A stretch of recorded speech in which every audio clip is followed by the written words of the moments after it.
Hello, my beauties. I am Miss Carol. I am here again with you to talk about something that is very near and dear to my heart. It is sensitive, very sensitive, because I am a sensitive person. I have always been a sensitive person. So, because of that, many times I have had my heart broken.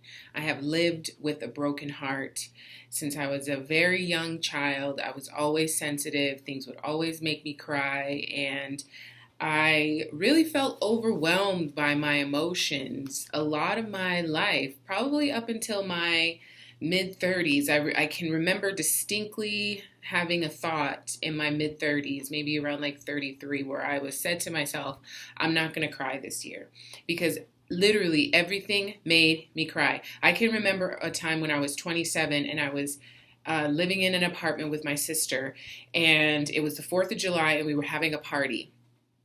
And I am an introvert, so I am totally fine going to a party. But every now and again during the festivities, I need to excuse myself, go to the bathroom, go to the patio, go to the porch, just kind of remove myself from the crowd to come back and center myself, because being around so many people, the loud music, all the conversation, it overwhelms me a lot, and it tends to make me feel very anxious. So maybe once an hour, usually they're only about 2 hours, so I only need to do it maybe 2 or 3 times, have a little moment to myself, rejoin the party, and everything's great. So we were having a 4th of July party, and it was our party. So I was having one of those moments where I was feeling very overwhelmed. My emotions were going up and up and up for no reason other than a lot of people around just makes me anxious. So I went to the patio and I was sitting on the porch swing, and I had just gotten myself in a mind frame of, okay, I think I'm ready to rejoin the party. Then all of a sudden I see a bird on the ground, and it is clearly struggling. It is struggling. So I stand up and I get closer, and I can see that its wing is there's something wrong with this wing. And the apartment that we were living in, or the area that we were living in at the time, was a little sketchy. It wasn't bad. It wasn't great, but it was like right there on the border. So there were alley cats, feral cats, like neighborhood cats all over the place. So all of a sudden, these neighborhood cats just come and pounce on it. Unbeknownst to me, they had probably been stalking it for a while, and they were like batting it and playing with it. And I started to cry. I started to cry. I was 27 years old, sitting on this porch, watching this poor bird being tortured by these 2, 3 cats. And it took all of my strength not to go and intervene in the situation. I didn't, but it made me cry. And that wasn't even the low point. It wasn't for another few years where I really said to myself, you know what? These emotions that I have, I need to control them. I am sick and tired of them controlling me. So I said to myself, I am not going to cry for a whole year. And I didn't. And ever since then, now, when I feel like I want to cry, I do. But when I feel myself having emotions build up in me, I remove myself, I journal, I meditate, I go for a walk. I have so many strategies at my disposal that I've cultivated, so that way I just don't get on a runaway train of my emotions, as I like to call them. So this video is very near and dear to me.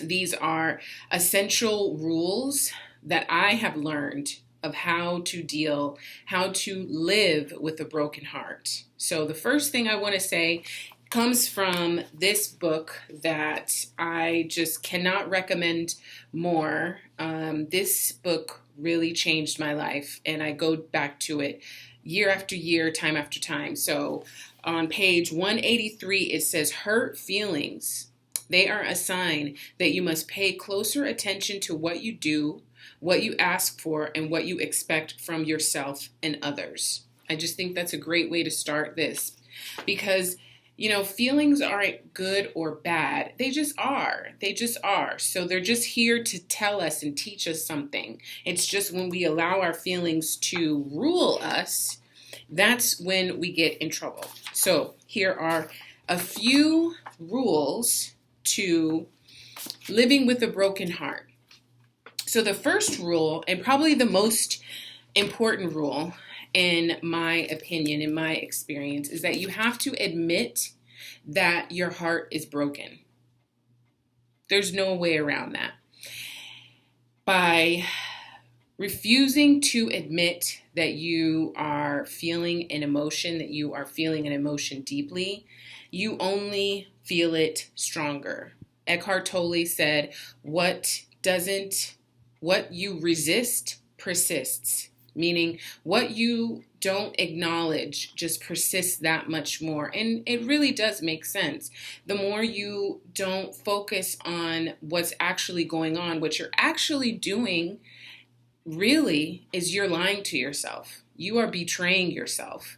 You are teaching yourself not to trust yourself because you are not being honest. The courage to be honest means that you can then have the courage to be honest with other people. We have to first be honest with ourselves. So you have to admit that you are experiencing heartbreak. And that's okay. Because the second thing is that you might just be a sensitive person. I grew up in a West Indian household. I don't know if anybody knows anything about West Indian people, West Indian women in particular. We are a straight shooter type of woman. We give it to you straight, no chaser. And that's the way that I was raised. I was raised by two very strong, independent West Indian women. And they did not have time to coddle me. They did not have time to figure out why my feelings were hurting. I can so hear my mom's voice right now saying I would be in my room just bawling, crying for hours and hours over whatever. And I would say, Mom, my head is hurting. And she would just yell up, stop crying. And I'm like, oh, that's what's making my head hurt, is that I just won't stop crying right now. And it was just, many, many memories of her just being like, not shut up. She never told me to shut up, but in so many words, she's just like, get over it, right? So if you are a sensitive person, that is perfectly okay, okay? There's nothing that you can do with it. There's nothing wrong with it. There is absolutely nothing wrong with wearing your emotions on your sleeve.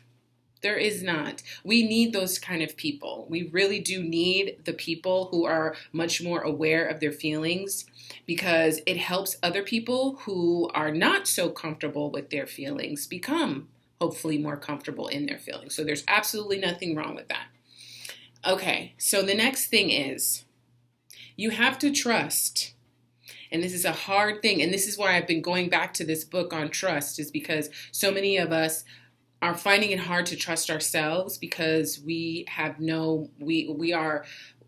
don't have a moral and a spiritual compass. And it's very hard to trust yourself when you're not grounded in something bigger and stronger and higher than yourself.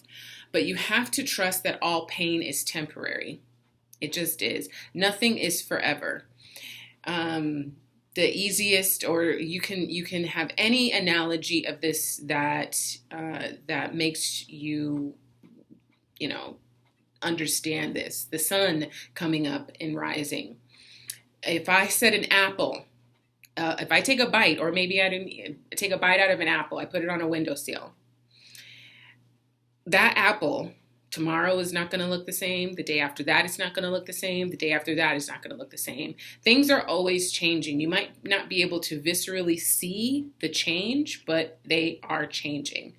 So you really have to tell yourself, and these rules only work when you apply them wholeheartedly. You have to tell yourself and believe, and your beliefs are just repeated thoughts. That's all beliefs are. It's just the thoughts that you choose to think repeatedly, that pain is temporary.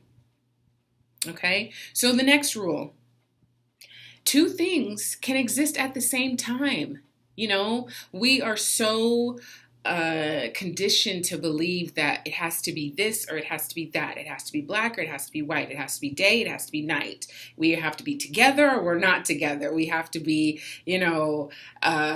one thing or the other. You're on this side or you're on that side, and that is completely unfair of the glorious spectrum in which all life exists on. We all exist on a spectrum where our lives are nuanced and beautiful, and that means while experiencing a broken heart, you can also experience true moments of joy. You can, because life is continuing to happen. Nothing is standing still. Things are just moving. So two things can exist at the same time. I can experience the brokenheartedness, and that is true. But you know what? I can also experience this laughter. I can also experience compassion. I can also experience acceptance. Both things can exist at the same time, and it doesn't negate one from the other. They're both still valid. Okay? So, the last thing that I will impress upon you is that we have choices in our memories. And it just makes me feel so proud and humble because, it's like when we go to a service when somebody passes on, rarely, unless that person was like a complete, terrible person, most of the time people are going to have good things to say. And that's because we have choice in our memories. So I know that my mother did the best job that she could. She was raised to be the type of mother that she was, and she was not prepared to raise a sensitive child like myself. She didn't have the tools to do it. That doesn't negate the fact that I still felt lonely. I still felt alienated. I still felt sad. I still wanted to have a stronger connection and a stronger relationship with her. Both of those things can be true at the same time. However, I get a choice which one I want to focus on. We need to be empowered by the memories we choose to acknowledge because yes, that person broke my heart. Yes, I didn't get that job and I was devastated. I had prepared. Yes, I had gotten into a car accident and now I'm without a car. Yes, I am trying to figure out the dynamic of adult relationship, platonic and romantic. These relationships don't get any easier as we get older. They get more complex. They get more challenging. But I do get a choice.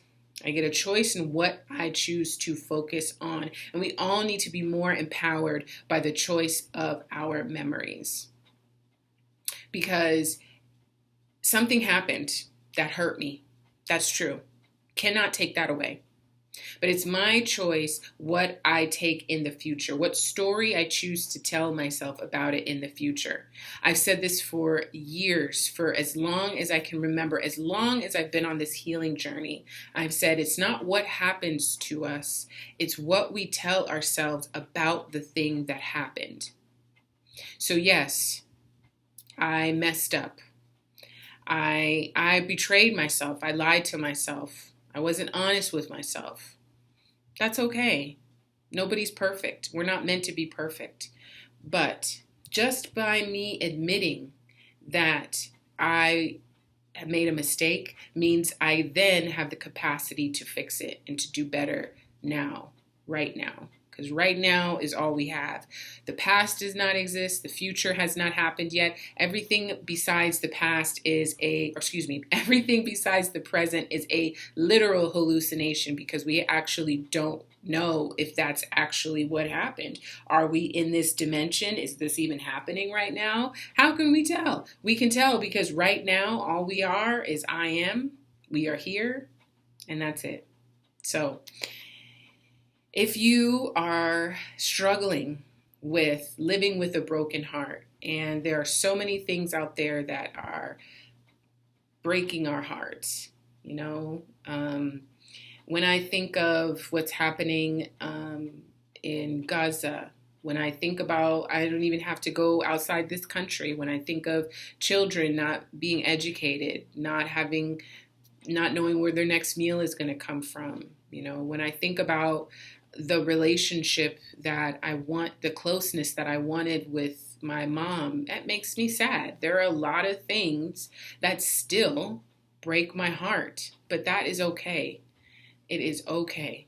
So if you're looking for some essential rules to adhere to, if you are finding yourself being stuck in the brokenheartedness of your life, please check out my description. There is a Stan store. You can find many resources there. I pray that everything is good for you. I pray you will find your way out of whatever darkness you find yourself in. Also know, just want to say this really quickly before I go, if you find yourself in joy, it's temporary as well. If you find yourself in happiness, it's temporary as well. Everything is temporary. We can't hold on to it. The stronger you hold on to something, the more likely when you do release it, it's going to run away from you. Like having a dog wrapped around a leash and you're trying to hold it so close to you. As soon as you let go of the leash, what is that dog going to do? It's going to flee. So please reach out to me if you're looking for deeper guidance. And I pray everything is good for you. I pray that you continue to find healing. Bye.